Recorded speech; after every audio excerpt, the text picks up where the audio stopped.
I used to be addicted to sugar and need excessive amounts of it throughout the day. Thankfully, even just by removing certain foods that were really causing my sugar addiction to spiral out, I was able to get ahead of those sugar cravings and massively reduce them. So today I'm sharing the 10 foods that I stopped eating to help cure my sugar addiction in today's video. My name's Autumn. I'm a certified clinical nutritionist with my master's nutrition human performance. And the first food that I was eating so much of that was just causing more and more sugar cravings were specifically Justin's peanut butter cups. If you've ever been through the checkout line at Whole Foods, you've seen them before. They are the deceivingly healthy looking, essentially the same thing as Reese's peanut butter cups.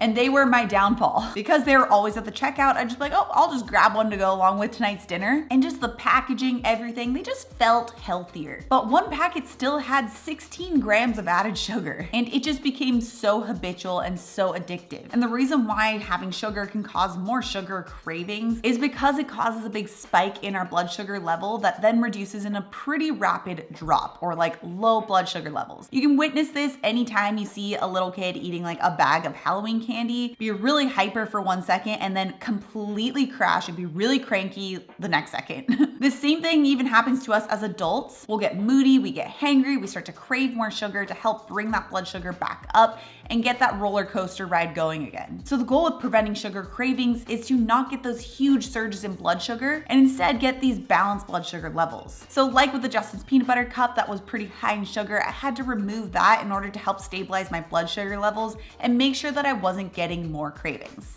Kind of along those same lines, the second thing that I cut out were chocolate chips. I shared this in a previous video, but I used to eat chocolate chips by the handful. They were dark chocolate chips, so it seemed healthy, but I was still eating a lot of them. I would eat them while I was preparing dinner, and before I knew it, I would easily eat through a half a cup or more of chocolate chips, which would be 20 grams of added sugar before I even started dinner. And because they were in that chocolate chip form, it's really easy to just not know how much you're eating and just keep on doing that same munchy movement and eating more. The third thing that I cut out that might be more on the surprising side were corn tortilla chips and Siete chips. If I wasn't eating chocolate chips while I was cooking, I was eating one of these two items. My favorite were Siete chips because they tended to come in those really good lemony or lime flavor. And technically it's not like these have sugar in them, so it might not seem like something that would promote a sugar addiction, but ultimately we have to look at that impact on blood sugar level. And whether it be the Siete chips made from cassava flour or regular corn tortilla chips made from corn flour, both are highly processed flours that are really quickly absorbed, really spike that blood sugar level and can cause that same crash. Plus they just don't satisfy. It's so easy to just eat an entire bag of tortilla chips and just not even realize it. So it's a massive blood sugar load from that bag of tortilla chips. The fourth thing that I had to stop eating, and this one was a serious one, were chocolate covered raisins. Oh my gosh, these were my absolute addiction. And wow, does it make sense, because the combination of both chocolate and really high glycemic dried fruit, yeah, my blood sugar was just going the way up here. I would also kind of munch on these when I was cooking dinner, but definitely I was bringing them to the movie theaters, and we were going to the movies a lot. And just 1/4 cup has 26 grams of sugar, which I can tell you I was definitely eating more than 1/4 cup at a time. It's really easy to do. Okay, the fifth thing I stopped eating were baguettes, which also seems a little strange, but we have to remember that it all comes down to the impact on blood sugar level. Now, I didn't often eat bread. This wasn't a weekly thing, but it was something that would happen on the occasion, maybe a couple times a month. Now it's more than a couple times a month. Maybe it was once a week.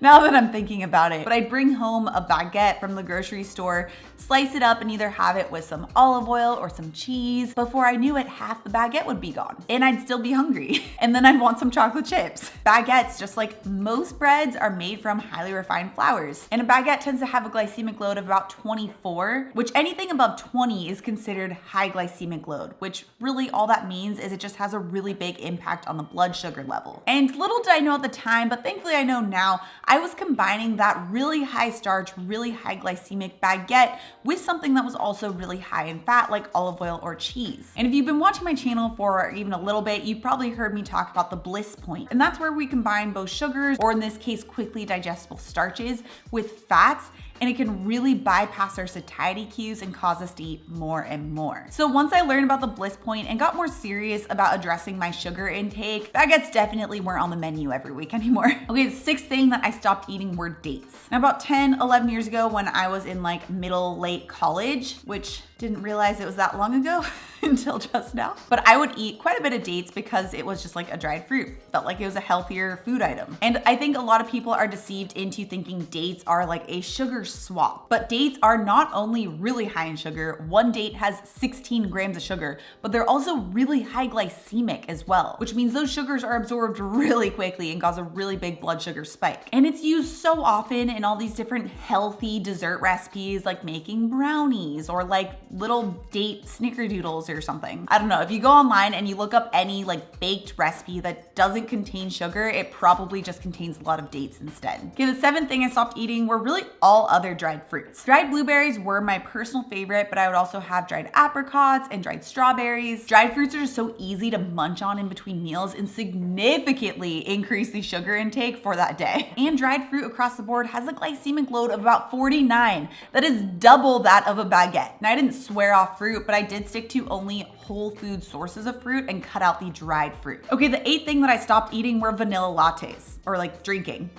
Just because of the location of where I used to work, Pete's was my personal favorite, but I would also go to a lot of different trendy like coffee shops on the weekends and try out a bunch of different vanilla lattes. And it wasn't until I learned that one medium vanilla latte has about the same amount of sugar as one Coca-Cola, coming in at about 35 grams of added sugar. Once I learned that, it was gone. Okay, the ninth thing that I stopped eating were coffee shop healthier pastries. Now at this point, I knew better than to eat like a blueberry muffin from Starbucks. I knew that was probably loaded with sugar and had a lot of refined flours. But these healthier baked food items can also be tricky, just like what we learned with the dates. And even though they sometimes were made with a lot better ingredients that were going to be lower glycemic, like even using just straight up chickpeas, not chickpea flour, but chickpeas to make a muffin, there were also those that were made with cassava flour or tapioca starch or rice flour or potato starch, still just really starchy, really high glycemic load ingredients. And then adding in alternative sugars that still was sugar, like coconut sugar, maple syrup, agave. And I would go to these shops, have that healthier baked treat, and then pair it with my vanilla latte. Really hard to estimate how much sugar would be in each one of those baked treats, but I was easily getting over 60 grams of sugar with that combination alone. And on those days that I would eat those foods, I always had an energy crash, always experienced so much brain fog and just so tired. So that was another thing that I removed when I was looking to beat my sugar addiction. Okay, the 10th thing I stopped eating were protein bars. Now, even though these do have protein, obviously by the name,